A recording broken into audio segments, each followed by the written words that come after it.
नहमदुहु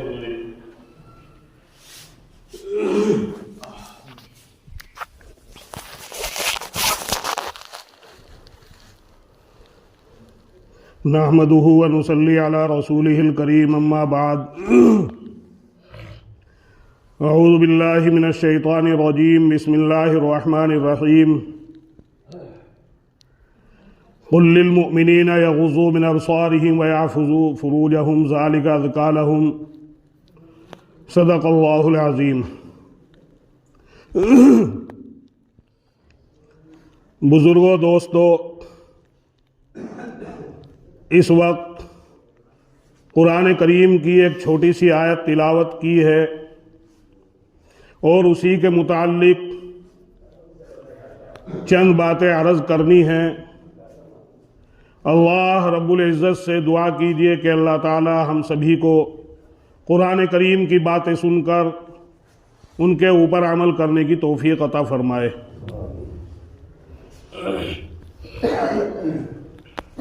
नबी करीम सल्लल्लाहु अलैहि वसल्लम के ऊपर अल्लाह ने इस कुरान करीम को नाजिल फरमाकर क़यामत तक के आने वाली जो इंसानियत है उनको रास्ता दिखाया और उनको रास्ता बतलाया। अब उस रास्ते के ऊपर चलना, उस रास्ते को इख्तियार करना, यह हमारी और आपकी जिम्मेदारी है। अगर उस रास्ते से हटकर हम चलेंगे तो फिर दुनिया के अंदर भी हमको कामयाबी मिलने वाली नहीं है और आखिरत के अंदर भी हमारे लिए खसारा और टोटा और नाकामी है। आज के जो हालात मुसलमानों के ऊपर आ रहे हैं, उन हालात को हर एक जिम्मेदार समझकर अगर अपने घरों के ऊपर, अपनी औलादों के ऊपर, अपने मुताल्लिकीन के ऊपर मेहनत करेगा तो फिर तो इस दुनिया के अंदर भी हमारे लिए खैर है और आखिरत के अंदर भी खैर है। और अगर अपनी जिम्मेदारी को वो छोड़कर और उस नबी करीम सल्लल्लाहु अलैहि वसल्लम की बातों को वो अपने मुताल्लिकीन के साथ या अपने अहलो अयाल के साथ नबी करीम सल्लल्लाहु अलैहि वसल्लम की बातों को नहीं पहुंचाएगा, उनके ऊपर अमल कराने की कोशिश नहीं करेगा, तो जो हालात आज दुनिया के हैं उससे भी कहीं बदतर हालात मुसलमानों के ऊपर आ सकते हैं। इस आयत के अंदर अल्लाह रब्बुल इज़्ज़त ने यह फरमाया, मुसलमान मर्दों के लिए भी और मुसलमान औरतों के लिए भी, कि जब तुम अपने घर से निकलो और रास्तों के ऊपर आओ तो अपनी निगाहों को नीची कर लो। यह अल्लाह रब्बुल इज़्ज़त ने कुरान करीम के अंदर मुसलमान मर्द और मुसलमान औरतों को हुक्म दिया है। कुल लिल मुमिनीना यग़ुज़्ज़ू मिन अबसारिहिम और कुल लिल मुमिनाति यग़ुज़्ज़ना मिन अबसारिहिन्ना। दोनों आयतों के अंदर, पहली आयत के अंदर तो मुसलमान मर्दों को हुक्म है और दूसरी आयत के अंदर मुसलमान औरतों को हुक्म है कि जब अपने घर से निकलो तो अपनी निगाहों को नीची करके निकलो, तो फिर बुराइयों से, गुनाहों से तुम बच सकते हो। और अगर अपनी निगाहों के ऊपर तुमने कंट्रोल न किया तो फिर गुनाहों के अंदर तुम खुद भी मुलव्विस होंगे और दूसरों को भी मुलव्विस करेंगे।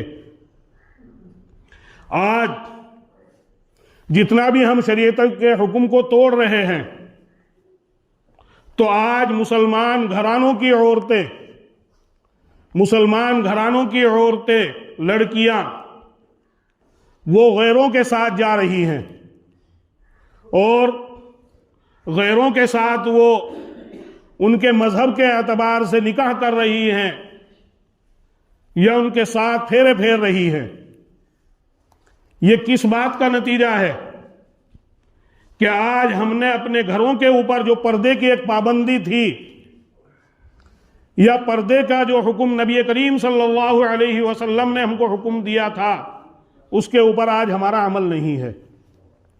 एक मर्तबा मेरे मोहतरम दोस्तों, नबी करीम सल्लल्लाहु अलैहि वसल्लम से खैर का ज़माना, जबकि आज दुनिया के अंदर आप मौजूद थे, कोई ज़माना नहीं हो सकता।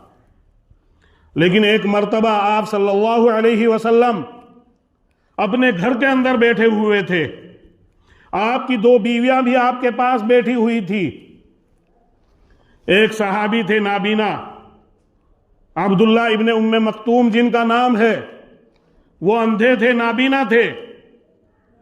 वो नबी करीम सल्लल्लाहु अलैहि वसल्लम से इजाजत लेकर सलाम करके घर के अंदर दाखिल हुए, लेकिन आपकी बीवियों ने उनसे पर्दा नहीं किया। सुनने की बात है, आप सल्लल्लाहु अलैहि वसल्लम ने फरमाया कि तुमने इनसे पर्दा क्यों नहीं किया? तो मेरे मोहतरम दोस्तों, आक़ाए मदनी मोहम्मद मुस्तफ़ा सल्लल्लाहु अलैहि वसल्लम की बीवियों ने आपको जवाब दिया कि ये तो अंधे हैं, नाबीना हैं, ये हमको नहीं देख रहे हैं। लेकिन आप सल्लल्लाहु अलैहि वसल्लम का क्या जवाब था, वो सुनने के काबिल है। आप सल्लल्लाहु अलैहि वसल्लम का जवाब था अपनी बीवियों को कि तुम तो अंधी नहीं हो, अगर ये अंधे हैं तो तुम तो अंधी नहीं हो, ये तुमको नहीं देख रहे हैं, लेकिन तुम तो इनको देख रही हो। तो आज जमाना बहुत दूर जा चुका। मेरे मोहतरम दोस्तों और बुजुर्गों, औरत का पूरा बदन जो है सतर के अंदर दाखिल है, यानी सतर के माने आते हैं छुपाने के। अगर नमाज के अंदर सिर्फ हाथ खुले रहने की और पैर खुले रहने की और चेहरा खुले रहने की उनको इजाजत है, सिर्फ इतने हाथ और पैर जब नमाज पढ़ती है और चेहरा, इसके अलावा बदन का कहीं से भी अगर चौथाई हिस्सा उनका खुल जाता है, यहां तक कि बाल भी अगर खुल जाए, तो उनकी नमाज नहीं होगी। और ये तो नमाज का है। और जब घर से बाहर निकले तो अब पूरा बदन जो है वो सतर के अंदर दाखिल है, हाथ भी, पैर भी और चेहरा भी। अगर हम अपने घरों के ऊपर कंट्रोल नहीं करेंगे और अपने घरों के अंदर पर्दे के लिए नहीं कहेंगे, अगर हमारी औरतें या हमारे बच्चे या बच्चियां गुनाहों के अंदर शामिल हो रहे हैं, तो जहां उस गुनाह का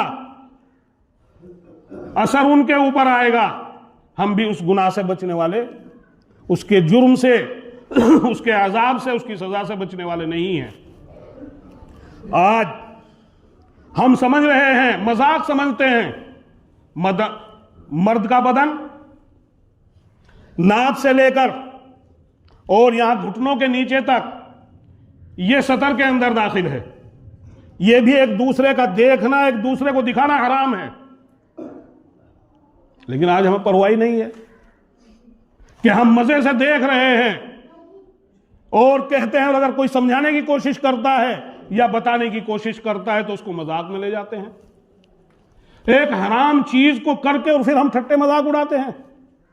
एक हराम चीज को कर रहे हैं तो फिर हम ये सोचें कि मुसलमानों की कोई तरक्की हो जाए या मुसलमानों को कामयाबी मिल जाए, हरगिज नहीं मिलने वाली। मेरे मोहतरम दोस्तों और बुजुर्गों, मौलाना सज्जाद नौमानी आज हिंदुस्तान के अंदर एक बहुत बड़े आलिम हैं, उनका नाम है। अंग्रेजी पढ़े लिखे भी बहुत ज्यादा हैं वो, और इस वक्त वो कर्नाटक के अंदर रहते हैं। उन्होंने बतलाया, उनका सर्वे है, उन्होंने वहां जो मजिस्ट्रेट के पास जाकर एक अपना उनका इंटरव्यू लिया, उनसे मालूम किया, क्योंकि वहां निकाह का रजिस्ट्रेशन करवाना जरूरी है। तो वहां जब वो कचहरी के अंदर, अदालत के अंदर पहुंचे और उन्होंने रजिस्ट्रार से बात की, तो मेरे मोहतरम दोस्तों और बुजुर्गों, उन्होंने अब से पहले उनका बयान आया था, यह बतलाया कि 8000 मुस्लिम लड़कियां अपना रजिस्ट्रेशन गैरों के साथ, हिंदुओं के साथ करा चुकी है और 2000 लड़कियों की दरखास्त आई हुई है। यह तो एक स्टेट की बात है। उसके अलावा क्या हो रहा है, क्या नहीं हो रहा है, उससे ही आप अंदाजा लगा लीजिए। लेकिन ये तमाम बातें पैदा क्यों हुई कि आज गैर मुस्लिम सबसे ज्यादा इसी बात के ऊपर जोर दे रहा है कि जितना भी तुमसे हो सके उनकी औरतों को अपने निकाहों के अंदर लाओ। और यह बात कब पैदा होगी?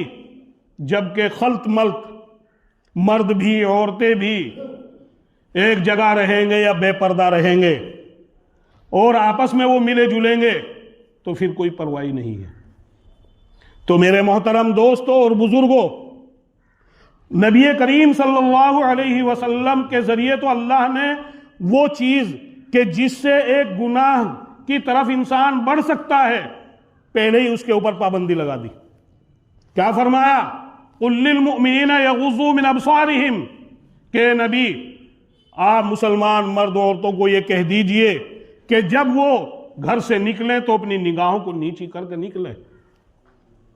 मर्दों के लिए और औरतों के लिए कि पर्दे में निकले, कि जिससे गैरों की नजरें उनके ऊपर ना पड़े और उनकी नजरें गैरों के ऊपर ना पड़े।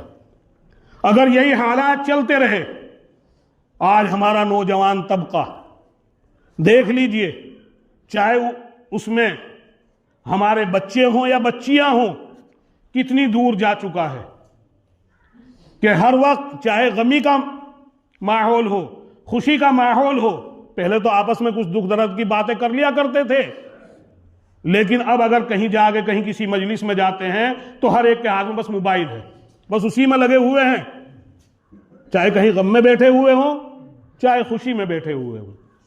तो ये एक ऐसी चीज है कि जरूरत के अलावा अगर हम इसको इस्तेमाल करेंगे तो फिर सिवाय बुराइयों के और सिवाय बदआमालियों के हमारे घरों के अंदर कोई चीज पैदा नहीं हो सकती है।